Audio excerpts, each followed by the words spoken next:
5 buruh sawit meninggalkan pabrik di Labuhan Batu Selatan, Sumatera Utara, berharap kabur dari rutinitas yang menekan mereka. Awalnya, jalan terlihat mudah, tapi hutan itu hidup. Jalur yang mereka kenal berbelok sendiri. Bayangan berdiri diam di tepi jalan, dan satu demi satu menghilang tanpa jejak. Saat fajar datang, tidak seorang pun berhasil kembali.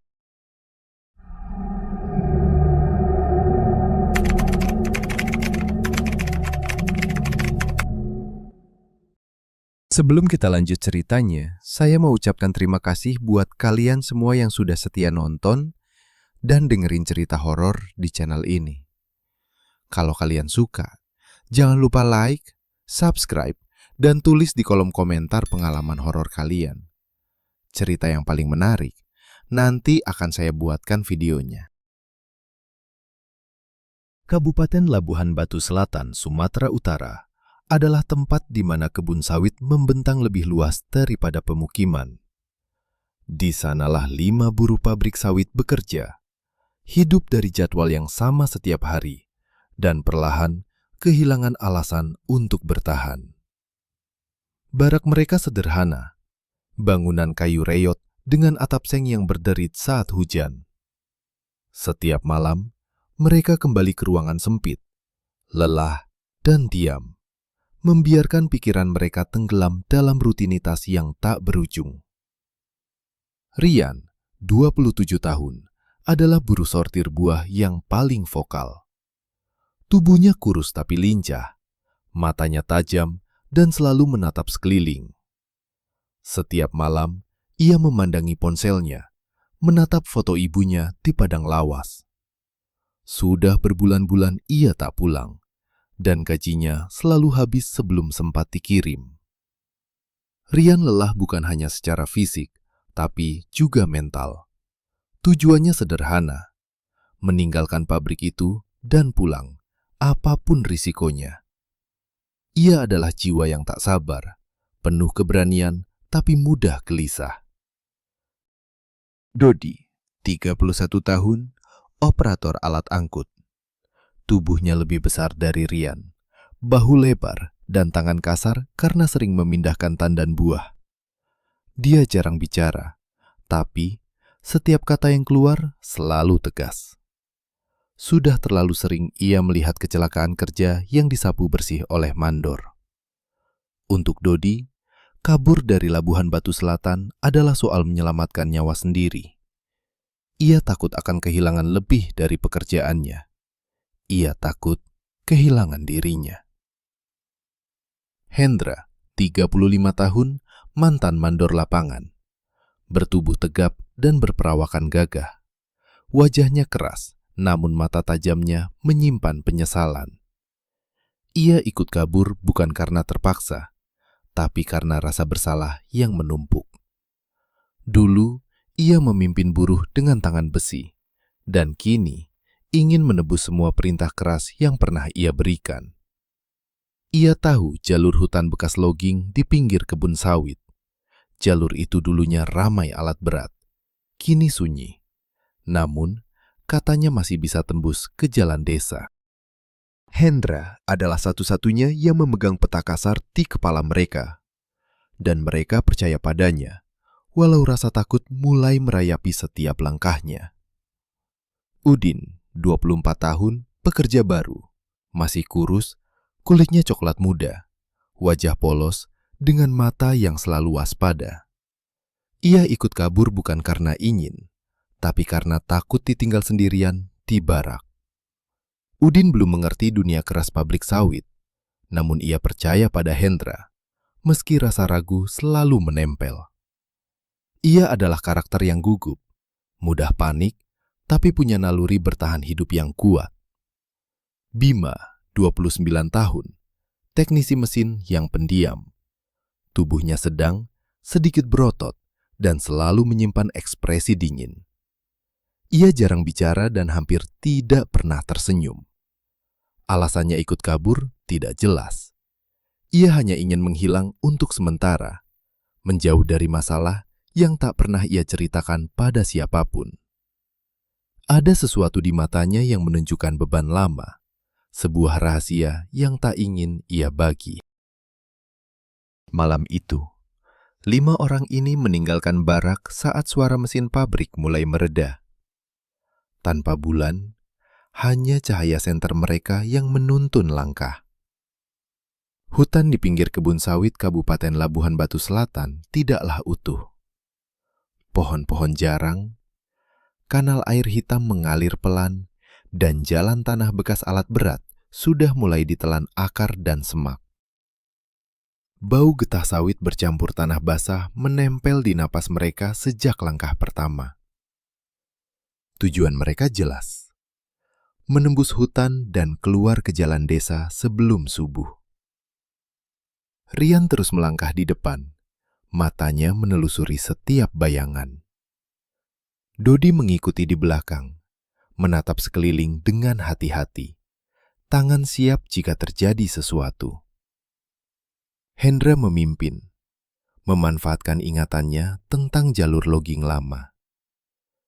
Udin mencoba tetap tenang meski rasa takutnya semakin menguat. Sedangkan Bima berjalan terakhir, diam, menatap ke segala arah, seperti membaca sesuatu yang tak bisa mereka lihat. Awalnya semuanya terasa mudah. Tanah datar, langkah cepat, napas masih ringan. Tawa kecil Rian terdengar di antara mereka, mencoba memecah keheningan malam. Namun setelah 1 jam berjalan, udara mulai berubah berat. Lembab dan panas, seolah hutan menahan napas mereka sendiri. Serangga yang tadinya bersaut-sautan menghilang. Sunyi begitu pekat, hingga setiap langkah kaki terdengar seperti dentuman di telinga. Lampu senter Udin mati mendadak. Ia menekan tombol berkali-kali, tapi cahaya tak kunjung kembali. Tangan kecilnya gemetar saat ia menatap kegelapan yang menelan jalannya. Dodi menyumpah. Cahayanya ikut meredup, menambah rasa panik. Kenapa ini bisa terjadi sekarang? Gerutunya. Suara kasar tapi bergetar sedikit. Hendra yang memimpin mulai ragu. Jalur yang ia hafal, jalan logging lurus dan mudah, terasa berbelok tanpa sadar. Kanal yang sama muncul lagi. Pohon miring yang sama berdiri di tepi jalan, seolah hutan menertawakan mereka. Ini tidak mungkin, gumamnya, mencoba menenangkan diri, tapi napasnya berat, langkahnya mulai lambat. Bima berjalan di belakang, berhenti. Ia menunduk, mengendus udara, wajahnya tegang. Bau besi menusuk hidungnya, bau darah. Ia menatap ke arah teman-temannya, tapi tak ada yang terluka. Ada sesuatu, katanya pelan, nyaris berbisik, namun kata-katanya tenggelam oleh hutan yang semakin sunyi. Di antara batang sawit yang jarang, Rian melihat bayangan tinggi berdiri diam. Tidak bergerak, tidak mendekat, tapi selalu ada di sudut pandangnya, tidak peduli seberapa cepat ia menoleh. Detik demi detik terasa lebih panjang. Udara semakin pekat, napas mereka berdesir dengan keras. Rian merasakan sesuatu menempel di kulitnya. Bukan sentuhan tangan, tapi seperti rasa diawasi yang menekan dada. Udin mulai menangis pelan. Kita harus balik. Suaranya bergetar. Namun jalan di depan mereka tampak sama sekali berbeda dari ingatan Hendra. Dodi menarik napas panjang, mencoba menenangkan diri. Tapi setiap langkahnya terasa berat, seperti ditarik sesuatu dari bawah tanah. Hendra memeriksa peta mentalnya lagi, tapi jalur itu tak lagi konsisten. Setiap cabang pohon tampak berpindah posisi. Setiap kanal air yang mereka lewati muncul lagi, identik seperti labirin yang hidup. Ia menoleh ke belakang, Mata mereka saling bertemu. Rasa panik mulai merayapi seluruh tubuh. Rasa takut itu bukan hanya tentang kegelapan atau hutan. Ini perasaan ditolak. Hutan ini menolak tujuan mereka. Tidak peduli seberapa cepat mereka berjalan, kemanapun mereka melangkah, rasa tersesat itu semakin dalam. Napas mereka terdengar berat.